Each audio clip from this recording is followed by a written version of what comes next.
Welcome back to the reading of the poem of the Man God written by Maria Valtorta, Volume 2.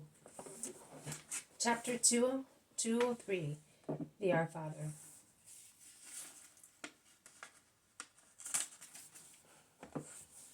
June 28th, 1945. Jesus comes out with his apostles from a house near the walls, and I think that they are still in Bezetha district, because to go outside the walls one must pass again by Joseph's house, near the gate, which I hear people call Herod's Gate. The town is semi-deserted in the placid moonlit evening. I understand that they have celebrated Passover in one of Lazarus's houses, which, however, is not the one of the Last Supper. They are, in fact, poles apart, one in the north, the other in the south of Jerusalem. On the doorstep, Jesus takes leave with his usual kindness of John of Endor, who is to take care of the women, and whom he thanks for accepting that task. He kisses Margium, who has also come to the door, and then sets out for Herod's Gate. "Where are we going, Lord?" "Come with me. I am taking you to crown Passover with a rare longed-for pearl. That is why I wanted to be alone with you. My apostles, thank you, my friends, for your great love for me. If you could see how it comforts me, you would be amazed. See, I proceed among continuous frictions and disappointments for you. You must convince yourselves that I am never disappointed, because I have not been granted the gift of ignoring. That is another reason why I advise you to agree to be guided by me. If I allow this or that thing, do not hinder it. If I do not interfere to put an end to something, do not endeavor to do it yourselves.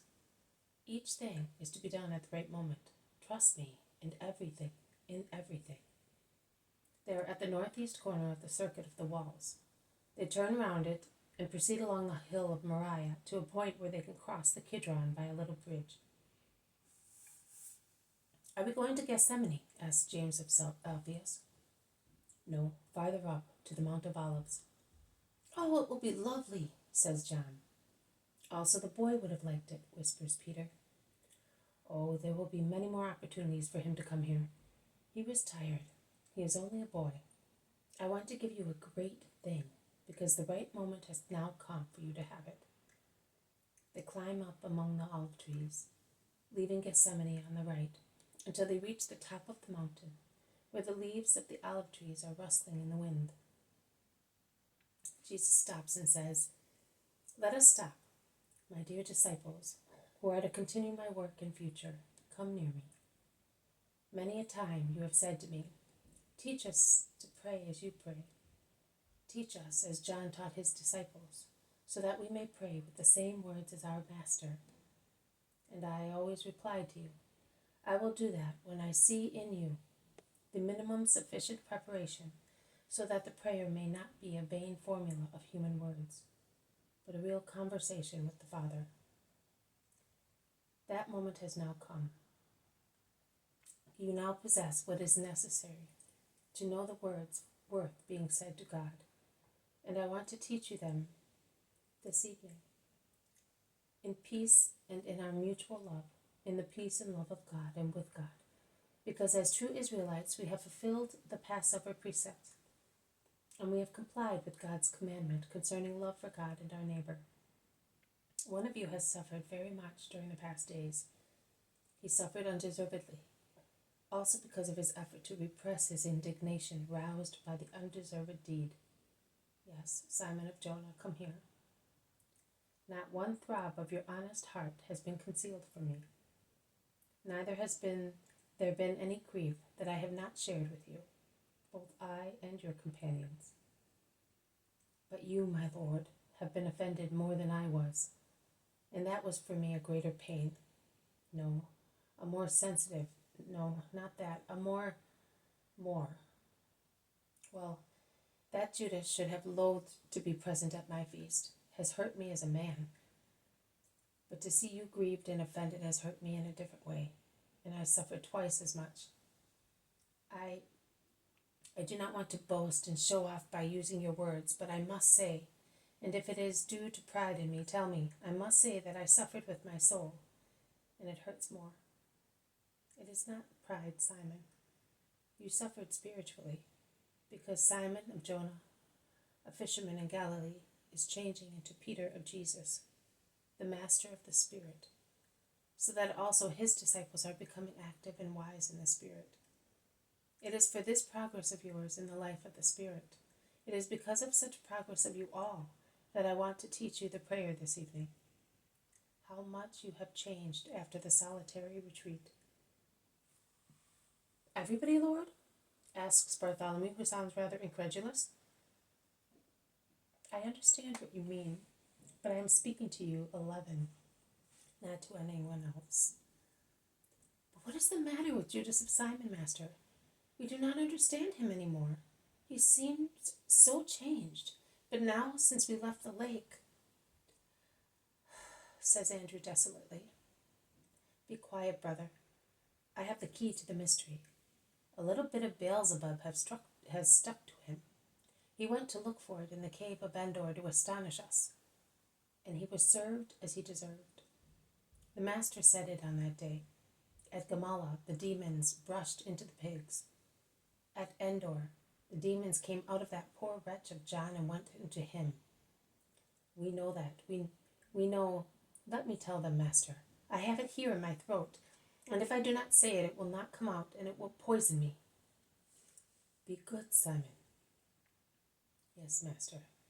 And I would assure you that I will not be rude to him, but I say and think that since Judas is a vicious fellow, and we all know that, he is somewhat similar to a pig, and obviously demons willingly choose pigs when changing their dwelling places.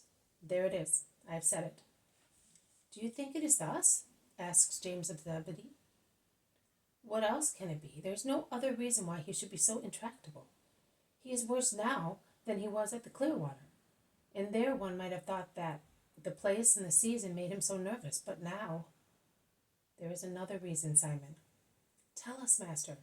I will be happy to change my mind about my companion. Judas is jealous. He is agitated because he is jealous. Jealous? Of whom? He is not married, and even if he were, and went with women, I think that none of us would be rude to a fellow disciple.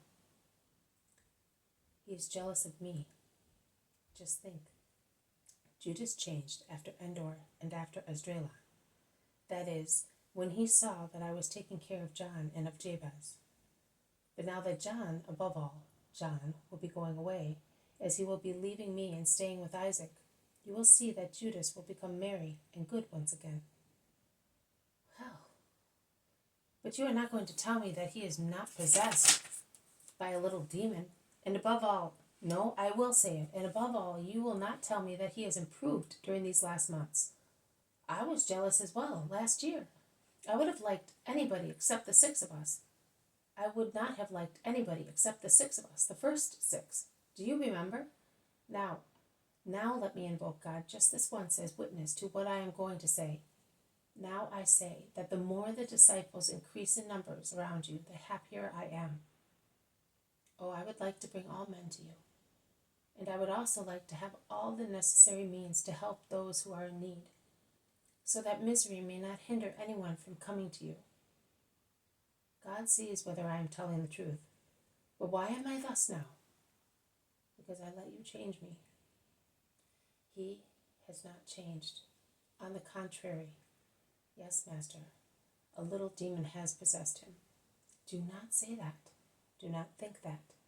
Pray that he may be cured. Jealousy is a disease of which one can be cured, beside you if one wants to. I will put up with him for your sake, but how difficult it is. I gave you a prize for that, the boy, and now I will teach you how to pray. Oh, yes, brother, let us speak of that, and let us remember my namesake only as one who is in need of prayer. I think he has already had his punishment. He is not with us just now, says Judas Thaddeus. Listen, when you pray, pray thus. Our Father, who art in heaven, may your name be held holy. Your kingdom come on earth as it is in heaven, and may your will be done on earth as it is in heaven. Give us today our daily bread. Forgive us our debts, as we forgive those who are in debt to us. And do not put us to the test, but save us from the evil one. Jesus has stood up to say the prayer, and everybody has imitated him attentively and moved. Nothing else is required, my friends. Everything man needs for his spirit and his flesh and blood is contained in these words as in a golden ring. With this prayer, you ask for what is useful to the former and the latter too. And if you do what you ask for, you will gain eternal life. It is so perfect a prayer that neither the storms of heresies nor the courses of ages will undermine it. Christianity will be split by Satan's bite, and many parts of my mystic body will be torn off and separated, forming independent cells in the vain desire to form a body as perfect as the mystical body of Christ will be, which is the one formed by all the faithful believers united in the Apostolic Church, the only true church, as long as the earth exists. But those separated little cells, devoid of the gifts which I will leave to the Mother Church to nourish my children, will always be denominated Christians, because of their worship of the Christ, and in their error, they will always remember that they derived from the Christ. Well, they will pray with this universal prayer as well. Remember it carefully. Meditate on it continuously. Practice it in your actions. You need nothing else to sanctify yourselves. If one were alone in a heathen place without churches, without books, one would already have all the knowledge to meditate on in this prayer, and a church in his heart for this prayer. One would have a safe rule of sanctification. Our Father. I call him Father, Father of the Word, Father of the Incarnate. That is how I want you to call him, because you are all one with me, if you remain in me. Once man had to prostrate himself with his face on the ground to whisper, trembling with fear, God, he who does not believe in me and in my word is still in such paralyzing fear. Watch the interior of the temple. Not God, but the very remembrance of God is concealed from the eyes of the faithful by a treble veil. He who prays is separated by remoteness and veils. Everything has been devised to say to him, you are mud. He is light. You are contemptible. He is holy. You are a slave. He is king. But now, stand up. Come near me. I am the eternal priest. I can take you by the hand and say, come. I can grasp the veils and draw them, and thus throw open the inaccessible place closed so far. Closed? Why? Closed by sin, yes, but even more closed by the dispirited thought of man. Why closed if God is love? If God is Father? I can, I must, I want to take you not into the dust, but into the azure, not far, but near, not as slaves, but as children onto the heart of God. Say, Father, Father, and never tire repeating this word. Do you not know that every time you say it, heaven shines because of God's joy? If you said, with true love, no other word but that one, you would be saying a prayer pleasing to the Lord. Father, Father. The little ones say to their fathers, it is the first word they say, Mother, Father. You are the little children of God. I begot you from the old man you were, and whom I destroyed by means of my love to give birth to the new man, the Christian. Call, therefore, the most holy Father who is in heaven with the first word that little children learn. May your name be held holy, O name, which is holier and sweeter than any other name, and which the fear of the guilty taught you to conceal under a different one. No, no longer Adonai. He is God. He is the God who, in an excess of love, created mankind. And mankind, from now onwards, with lips cleansed by the purification that I am preparing, should call him by his name, awaiting to fully comprehend the true meaning of the incomprehensible one. When the best children of mankind, united to him, will rise to the kingdom that I have come to establish. Your kingdom come, on earth as it is in heaven. Desire its coming with all your strength. If it came, it would be the joy of the earth, the kingdom of God in hearts and families, among citizens and nations. Suffer, work, sacrifice yourselves for this kingdom. Let the earth be a mirror reflecting the life of heaven in each individual. It will happen. All this will happen one day. Centuries of tears and blood, of errors, persecutions, of darkness relieved by flashes of light radiating from the mystical light of my church, will precede the moment in which the earth will possess the kingdom of God. O my church, although a boat, it will never be sunk, as it is also a cliff unshakable by breakers, and will hold high the light, my light, the light of God. And it will then be like the intense blazing of a star, which, having reached the perfection of its existence, disintegrates an immeasurable flower of the ethereal gardens, to breathe its existence and love at the feet of its Creator in a rutilant throb. But it will most certainly come, and then there will be the perfect, blessed, eternal kingdom of heaven. And may your will be done, on earth as it is in heaven. The submission of one's will to the will of another person can be accomplished only when one reaches perfect love for that creature. The submission of one's will to God's can be achieved only when one achieves possession of the theological virtues in a heroic degree. In heaven, where everything is faultless, God's will is done. You, children of heaven, must learn to do what is done in heaven. Give us today our daily bread. When you are in heaven, God alone will be your nourishment. Beatitude will be your food. But here, you still need bread. And since you are the children of God, it is only fair to say, Father, give us some bread. Are you afraid he will not hear you? Oh no. Just think. If one of you has a friend, and if he finds out that he has no bread to offer another friend or relative who has arrived in the middle of the night, goes to his friend saying, Lend me 3 loaves, because a guest has arrived and I have nothing to give him to eat. Can he possibly hear his friend answer him from inside the house, Do not bother me. I have already bolted the door, and my children are already sleeping beside me. I cannot get up and give you what you want? No. If he has applied to a true friend, and if he insists, he will receive what he asks for. He would receive it also if he applied to someone who was not a very good friend. He would be satisfied because of his insistence, as his friend, of whom he asked the favor, will hasten to give him what he wants, so that he may no longer be bothered. But when you pray to the Father, you do not turn to a friend of the earth, but you apply to the perfect friend, who is the Father of heaven.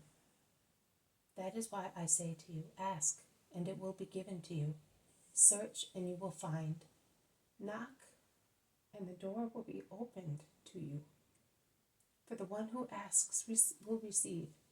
The one who searches always finds. The one who knocks will have the door opened to him. What father among you would hand his son a stone when he asked for bread, or hand him a snake instead of a roasted fish? A father who did that to his own children would be a criminal. I have already told you, and I will repeat it to convince you to be good and trustful. As a sound-minded person would not give a scorpion instead of an egg, with what greater bounty will God give you what you ask for? because he is good, whereas you are more or less wicked. Ask, therefore, the Father for your bread with humble filial love. Forgive us our debts as we forgive those who are in debt to us. There are material debts and spiritual ones. There are also moral debts. The money or the goods that one has received as a loan and must give back are a material debt. Esteem is extorted and not given back, and love wanted and not returned are a moral debt.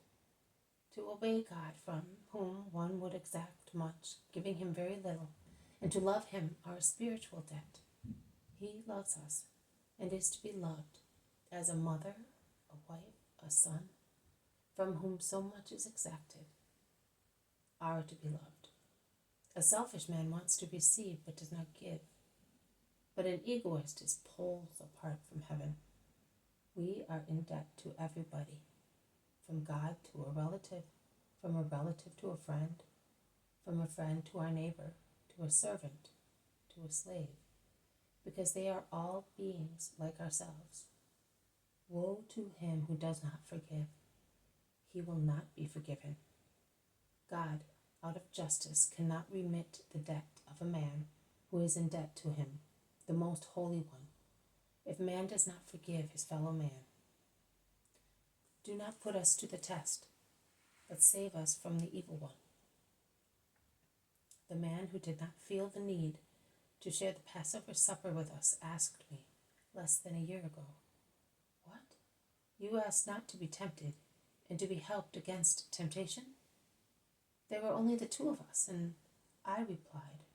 Later we were four, in a lonely area, and I replied once again, but still to no avail, because when dealing with an unyielding spirit, it is necessary to open a breach by demolizing the evil fortress of his stubbornness.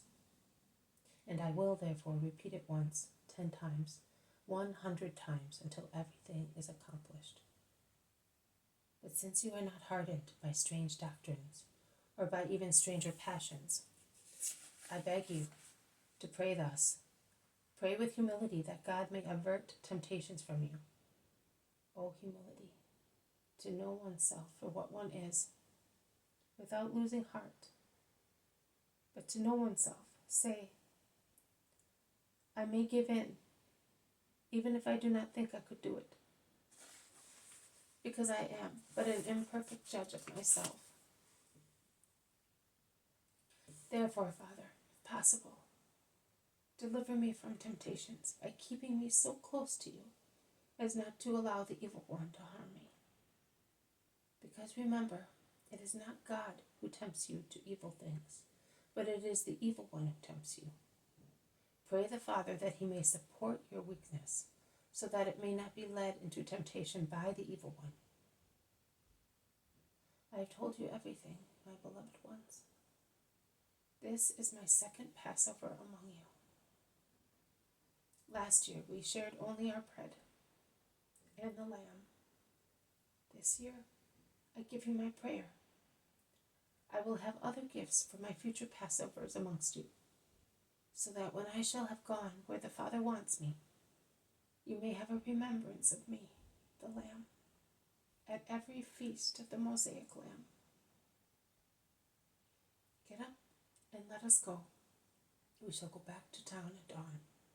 Nay, tomorrow you, Simon, and you, my brother, and he points at Judas, will go to fetch the woman and the boy. You, Simon of Jonah, and you all will stay with me until they come back. Then we shall all go to Bethany together. And they go down to Gethsemane, where they enter the house to rest.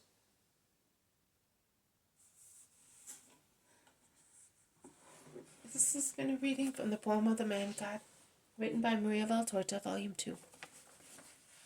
Chapter 203, The Our Father. Thank you for listening. I will see you tomorrow. May God bless you, and may peace be with you.